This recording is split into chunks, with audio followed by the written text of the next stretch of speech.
midweek. Hey, if this is your first midweek with us, well, you jumped in at, you jumped in at just the right time. I think we got quite the message for you. Ben, if you don't mind, give us that first slide. This is amazing. This is our topic tonight. We're just gonna dive right in. Yes. Sex is our topic for the night. That's just how it is. That's what we're doing. That's what we're talking about. Now, just seeing that on the screen, there's all sorts of different responses. Some of you have been very nervous this week because you knew that this was coming and you're like, this is going to be the most awkward I've ever felt in church before. Which is really saying something because we've covered a lot the last 2 weeks, but you're like, this is going to be the most awkward, most uncomfortable, which is fun. Some of you are like, wow, you feel like, oh wow, I didn't know we could say that word. We could do that kind of thing. But we are, and here we are, so that's going to be fun. So just remember this line: awkward is, what am I going to say next? Awesome. Awkward is awesome. So we're going to remember that, but we're also going to remember this truth too. I am mature. I am mature. How about you guys say it after me? I am mature. One more time. I am mature. But sex is kind of funny though, right? Like just a little bit. And so we're mature on the one hand, and that's okay. But we also realize this is kind of funny and kind of awkward, and so if you need to giggle or laugh a little bit, that's okay. We're all friends together. What's that? My grandma was asking every week, what did we learn about it? So this is going to be a fun... This could be a fun car ride home with Grandma. I would feel more uncomfortable about that. Oh my goodness. So why are we covering this topic? Well, first off, Ben, give it to me. God has a lot to say about sex. He really does. Did you actually know that there's a book in the Bible that's almost all about sex? I'm not going to tell you which one. You have to read the whole Bible to figure it out. But it's true. God's Word has a lot to say about sex. Second thing, you're surrounded by a lot of sex. Like in our movies and in our music and in our books and in our, just there's all sorts of content out there that's, kind of sexual. So you're surrounded by a lot. This one can be kind of awkward. You're thinking about sex a lot. I mean, that's just part of being a teenager, but that's reality, right? At some time, you're thinking about sex, you're curious. Some of that's good, some of it not so good. And then the next one. Around school, in locker rooms and, in group chats or whatever, there's a possibility, just different schools, different groups, they talk about sex and relationships and all these kinds of things. And so, we have this thing where you're thinking about it, it's around you, people are talking about it, and then we think it's weird to talk about it in church. When it's something that's a really big deal, we can't just ignore something that's going on and that we're all thinking about. So, why would we take the time to talk about it in church? Well, it's for all those reasons that I just said. So, tonight is not a sex ed course. It is a talk. It is not the talk. So I don't think some of you know what I was talking about there. So this is not the talk, but I don't know if I can say this one. This is not the talk, but if you're interested, right after midweek we'll have a special presentation. No, not really. We will not do that. We will not be doing that. This is not that. This is not that, right? This is a talk where we're not talking about all that other kind of stuff. So, hey, so we have that, that's just going on. But we're really going to see this big idea, right? I just think it was funny. I was thinking about that. I was like, there's some people who go around and they just do that. They give education in that area. I'm like, how do you realize that's your calling in life? I want to teach teens about sex.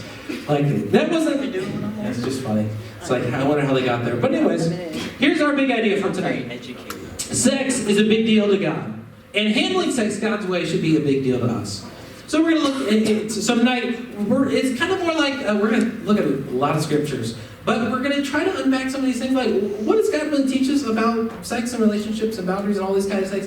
And then how do we take positive steps in our life so that we can make it positive in for us? So we're going to take apart this section a little bit. So sex is a big deal to God. How do we know this? Well, for starters, God created sex. We talked about Adam and Eve a couple weeks ago, which was a lot of fun. And we know that God made everything the way He did. He made men and women unique and special, and so that this thing can happen. But God did it with specific purposes in His design. So there's a guy named Dennis Hollinger, or maybe still is a guy, I don't know if he's still alive or not. But he wrote a book that describes 4 of God's purposes for sex. And so we'll break down those. We'll go through a couple of different scriptures too. So the first thing, one of God's purposes for sex is procreation. Who knows what procreation means? I'm not going to call you out to make you define it. Making babies, right? Having kids. That's one of God's purposes for sex. But that's a big one. Here we go. Look at this verse. Genesis 1, verse 28. And God blessed them and said, be fruitful and, what's that next word? Multiply. Exactly. So God had given Adam and Eve this plan. Hey, you need to go and you need to fill the earth. He made this big earth for them to hang out in and to rule over and to exercise dominion. And actually, when Adam and Eve were doing that, and they were, of course, they're creating God's image, when they're multiplying themselves, they're actually filling the earth with, in a way, God's glory, because there are more people who bear the image of God, who go all throughout the earth to show and to shine forth His characteristics and His glory. So, procreation glorifies God. Sex glorifies God. You maybe haven't thought about it that way before, but that's just the reality. God created it that way. That's a big, big reason why we do it. Procreation. Second reason, a consummation of marriage. Now, that's a big word, but that's a word basically it means to make something official. And we looked at this verse 2, Genesis chapter 2, verse 24. Give it to me. Therefore a man shall leave his father and his mother and hold fast to his wife, and they shall become one flesh. And again, so God made Adam, He made Eve, He brought Eve to Adam. And, Adam was really excited. We talked about that, which was good. He was really, not depressed anymore. And then after that, and it said, then they shall become one flesh. That they should be united in marriage. And by having sex. It's kind of like there too. I'm going to try not to laugh myself. I am mature. I got to speak it over myself. Goodness gracious, this is so fun. I am mature, thank you. So one way to think about it is you think about the wedding ceremony, right? So the wedding ceremony is when you officially become a couple, right? You've got the rings, you say I do, you fill out the paperwork, but then the wedding night, my note says bow chicka wow wow, but I don't know if I should say that or not. It might make it more weird if I were to say that. That is the confirmation of the marriage, right? So you have the certificate, you have the ring, you have the pictures, you have all those things, but then, that's kind of the way that he put it. I really like how he put it. He said, that's kind of like the exclamation point at the end of the marriage sentence. That's when it's official. So that's a really big deal. And remember, marriage is an institute that God made. Man, that God made it in this wonderful, beautiful thing. Okay, third thing. Sex fosters love and intimacy. It fosters love and intimacy. You see, there's a lot of vulnerability required, right? Because physical, emotional, spiritual walls, they all have to just come down. And it's cool because in that vulnerability, the couple, you come closer together in a really cool and wonderful way. They said there's actually a psychological bond that happens. There's a chemical release that happens in both people's minds when that happens. And just because God made it that way, it gives us a strong relationship with one another. And then fourth thing is this. God's fourth purpose for sex is pleasure. So sex is something that feels good. And that's just part of it. God could have made it stiff and very mechanical or impersonal, but honestly, it felt good. And so that's why, in part, that they were for it. I'm gonna let him tag team the rest of this. This is. I didn't know the door was gonna creak. He'll do the. Remember I told you there's that special presentation afterwards? That's your guy right there. He's got it. So that's good. So those are God's big purposes for sex. So fun. So you think about this. Let's put it all together. When we think sex is a big deal to God, if one, that's the way that the whole earth is going to be filled, and like the image bearers would go out all throughout the world. And if that's the way that we would have, it would be kind of the exclamation point to like solidify marriage.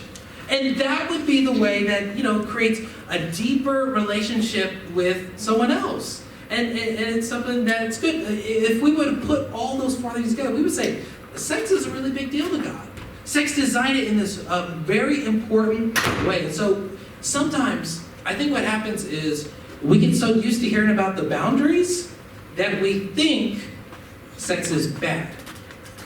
You feel me? Do you ever feel like sometimes we get that idea that sex is bad, but in reality, you look at God's purposes, sex is good.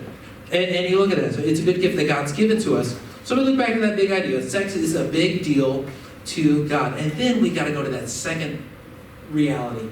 Handling sex God's way should be a big deal to us. So God's given us this good gift, this really excellent thing called sex. But now what we've got to do is we've got to make sure that we exercise that in the right way. It says, sex is something that's powerful, and yet sin is real. And so what Satan will do, and this is what he does for a lot of sin, is that he'll take something that's good, and then he'll want to distort it or twist it and misuse it so that it can be bad. So, fire is really good in an oven, really bad all over your kitchen or all over your house. Donuts are really, really good, unless you're like eating them all the time, all day, and you're going to die because you've been eating so many donuts, right? Like, in the proper context, fire is really good. In the proper context of a healthy, well-balanced meal and diet and exercise and all these things, donuts are really good for you. That's why I eat them, because they're good. Likewise, sex, in the proper context, is good. What's our statement? I am Mature. I am mature. Perfect. Okay, we're doing great. Let's go. God's big purposes for sex. So we're thinking about what are the confines. What is the way that God tells us to do it? Because there's a way we can use this for good, but there's also ways where we can step out and it's not so good. So here's the big thing. Marriage is the time and the place for sex. Again, Genesis 2:24. Therefore, a man shall leave his father and his mother and hold fast to his, what's that word? Wife. And they shall become one flesh. Very close. Wife, right? Marriage is the place. Look at what Hebrews 13:4 says. Let, what's that word? Marriage be held in honor among all, and let the marriage bed be undefiled, for God will judge the sexually immoral and adulterous. And again, when we're united in marriage, again, that's when the hanky-panky can begin. That's what it says here. I'm mature, but that's what it says. So it creates this fence in which you can play inside the fence, but not outside of the fence. And that's where it is best. There's a spiritual bond also, too, with it. So 1 Corinthians chapter 6, Paul's talking about, what happens to us if we were to have adultery. So that's to have sex with someone who's other than our wife. And he says, if you're doing that, you're joined as one flesh with a prostitute. And so what he's saying is there's actually, in God's eyes, there's a spiritual connection that happens to us. And when we go outside of God's plan, there's a spiritual significance to it. So check out the phrase in that, sexually immoral. So sexual immoral, that just means a whole lot of things. Like anything outside of that boundary, it's kind of an all-encompassing phrase for anything outside the marriage covenant. So you have a boyfriend, you have a girlfriend. Sex is wrong because it's outside the boundaries. And people will come up with all sorts of things. Well, but we're engaged, and she's got the ring on. You're not married. Sex is wrong. Well, but it would be cheaper if, if we would just move in together and then we wouldn't have to pay 2 rent. No, if you're not married, you're outside of God's boundary. So the standard is really, really clear. It's not really fuzzy. It's not confusing. There's nothing wrong about it. It's just people don't like it. And people want to kind of blur and they want to erase and they want to redraw what God's drawn very clearly and very obviously for all to see. And so that's what we have to understand. Marriage is the time for place and sex. And then the Bible gives us a really, really, really practical step for all of us to do, and it's in so many different scriptures. What's the next step, Ben? We are supposed to flee from sexual immorality. Again, so with sexual immorality, that's anything outside of that marriage relationship, any kind of sexual activity. A few verses. Ephesians 5. This is what it says to believers. But sexual immorality and impurity or covetousness must not even be named among you, as is proper among the saints. And then likewise, no filthiness, no foolish talk, no crude joking. None of that kind of stuff. So what's the idea? In God's house and among God's people, there's no place for any of that. We have another one. 1 Corinthians 6, 18. Flee from sexual immorality. He says, don't fight. Sometimes you think, I'm going to stand up and I'm going to fight. No, he doesn't. It's fight or flight. He's saying flight. Because if you try to fight and stay in that situation, you may end up making a mistake. So it's saying run away. Run far. Get yourself out of those kinds of situations and get away from whatever it may be so that you can be pure. I want to share, we talked about this last week, but I just love this. The purity principle, Randy Alcorn. Again, a really easy way for us to think about these things, about purity and impurity. Purity is always, what does it say? Smart. And impurity is always stupid. So if you're applying that to us, so we would say sex outside of God's design would always be stupid, but sex inside of God's design always smart, right? That's just the boundary that he gives for us. A couple verses that go with it. So you say, okay, how do I know? Well, look what it says. So Proverbs 5, he talks about the son losing yourself with the forbidden woman, wicked man. Verse 22, his iniquities, they're going to trap him. He's going to be tangled in the ropes of his own sin. And then he will die because there's no discipline and be lost because of his great stupidity. Right? So how do you know that impurity is always stupid? Well, the Bible tells you pretty much that. If you're going to be caught up in sexual immorality and practicing and doing all kinds of sexual things outside of God's design, he's saying, look, you're going to get tangled up in a net. You're going to die. We have to be aware of it, and we're going to be lost. Our lives are going to have such a strong negative consequence. And he says, that's just stupid. And so sometimes we just have to remind ourselves that that is stupid. Check out this next proverb. Randy Alcorn also shares this one. Can a man embrace fire in his clothes and not be burned? Can a man walk on burning coals without scorching his feet? So it is the one who sleeps with another man's wife. No one who touches her will go unpunished. Look, what Satan will tell you is if you do something sexual, that it's going to be good for you. It's not. You're playing with fire when you're outside of God's command and outside of God's control. We never get off scot-free, right? No one will go unpunished. There are consequences for you. There are consequences for her. There's consequences in your relationship with God when we make really bad decisions about that. So we're told to flee from sexual immorality. So let's think about it. Here's the question a lot of teens ask, is how far in my relationship is too far? How far is too far?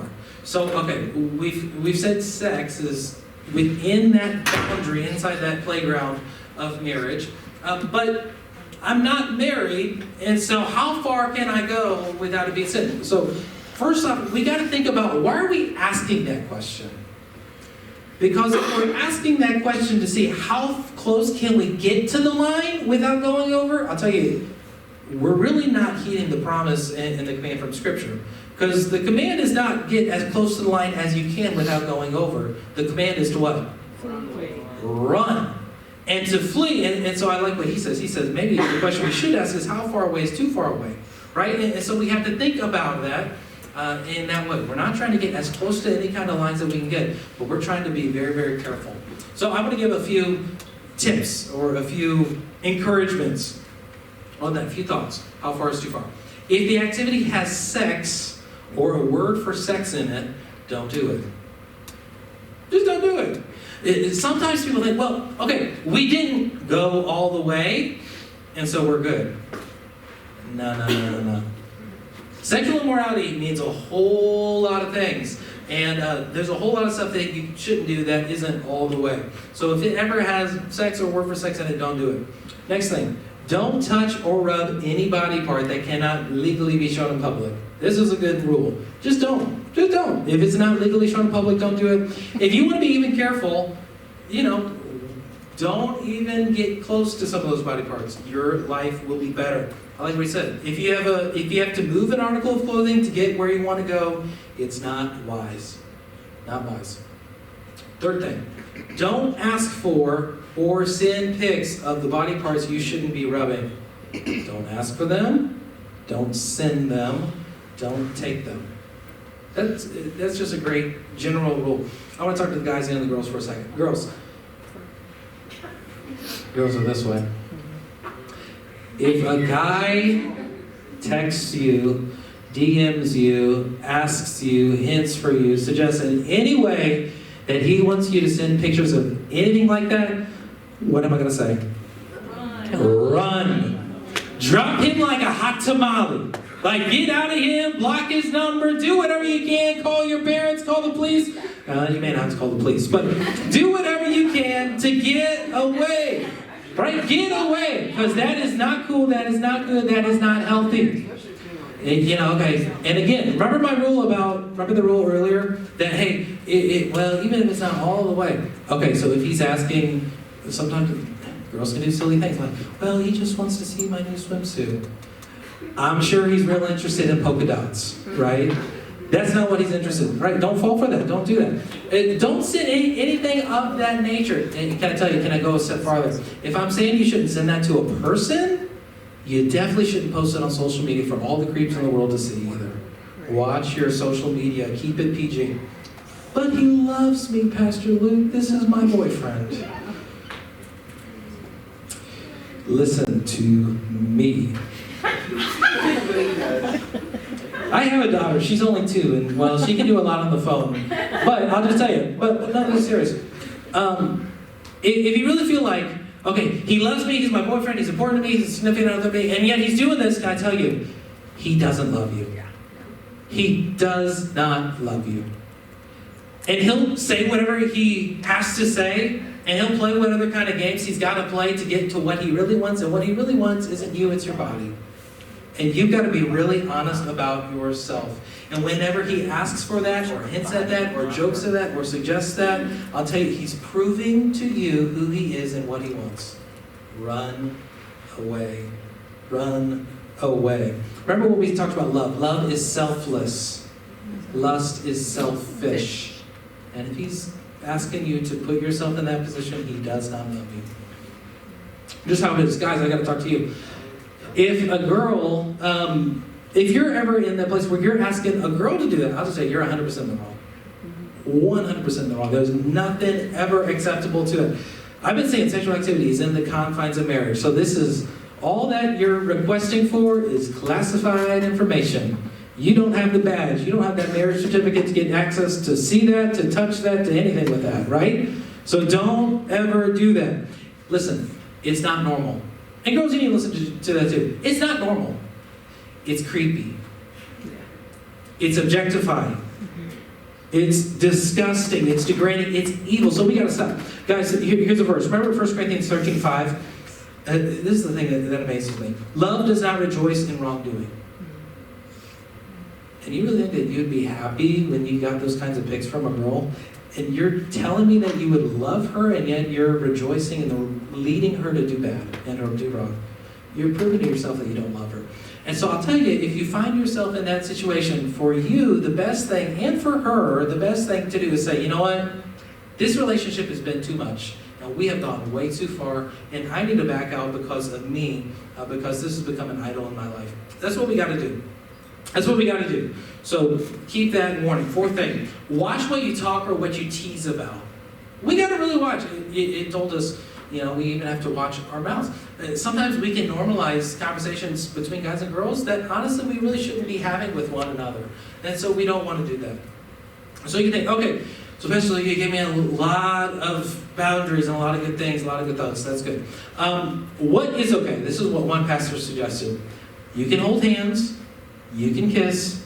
Anything else, you're playing with fire, is what that pastor said. And I would even say, I would wait a while to kiss. I would put that on the back burner. I'd wait for that later.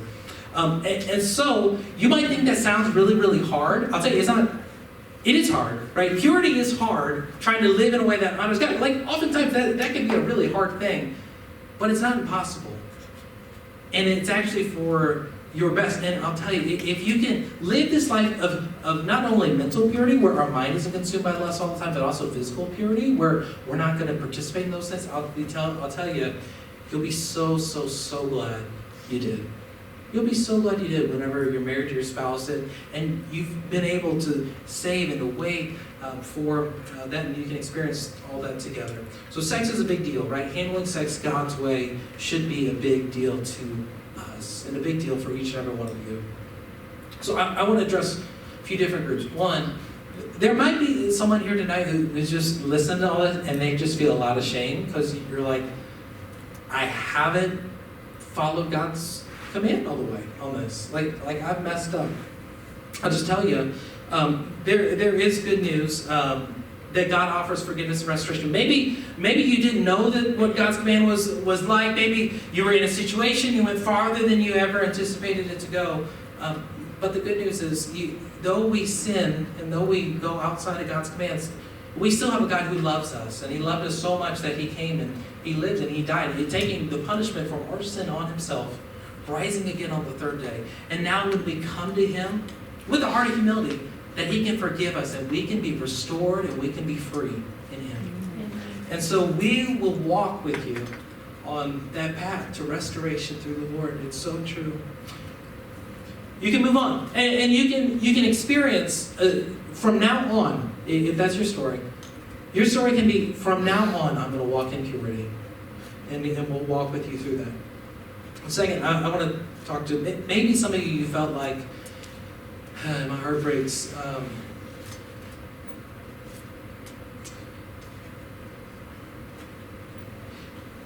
If you've ever been abused or anything like that in any way, just know it's not your fault. Yeah. And we're so sorry that happened to you, and we'd love to talk to you about it and help you move on from it. It's a horrible thing. Hurts our heart, hurts God's heart that would happen. But we have love, right? And you have family, and we can move on. We can live this life that God has for us. So maybe you're not in there, but I'll just tell you, Christian, if you're a teen here and you're thinking, you know what, I want my life to be about purity. You can do that. You can do that. And we'll walk together with you. We'll encourage you. We'll hold you accountable. In an over-sexualized culture, we can be cleansed from the inside out by the Holy Spirit living within us, so that we can walk in our mind, in our emotions, in our body, free from the power of lust, and we can walk in purity with God. Sex is a big deal to God, a really big deal.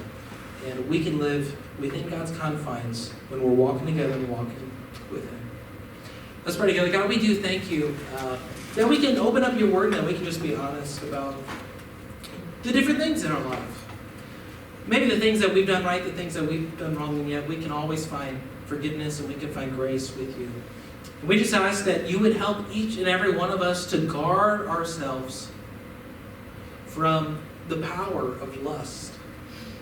That You would keep us protected and that You would keep us on the right path. I pray for the one maybe here tonight who maybe feels like I have gone too far, that they could find healing and forgiveness and freedom. For maybe the one who's ever been hurt, that tonight might be the night that they would talk to a leader and we could begin that conversation moving forward.